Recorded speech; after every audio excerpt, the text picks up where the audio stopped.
Right now, there haven't been many obvious changes to this piece of open land behind Our Redeemer's Lutheran Church on Helena's north side. But leaders involved with the effort to bring new housing to this site say there has been progress behind the scenes, and they understand people are anxious for action on the housing front. I definitely feel like the push is more and the need is greater right now than it probably has been in the last 13 years I've been working here.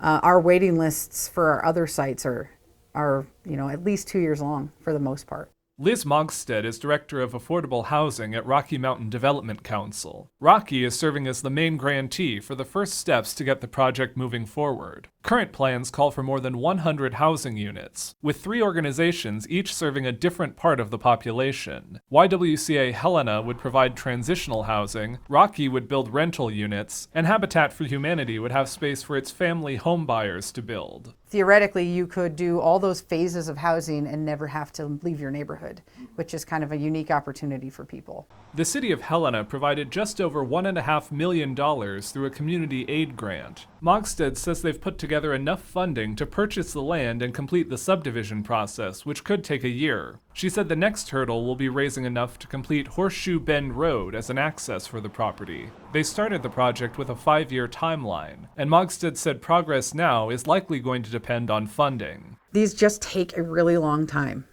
And this one in particular is more complicated because, the more partners you add, the more complicated it gets. But it's also hopefully building a path towards what other communities can emulate. Mogstead says once the land is subdivided, the participating organizations will be relying mostly on their own individual funding sources to develop the housing units. In Helena, Jonathan Amberian, MTN News.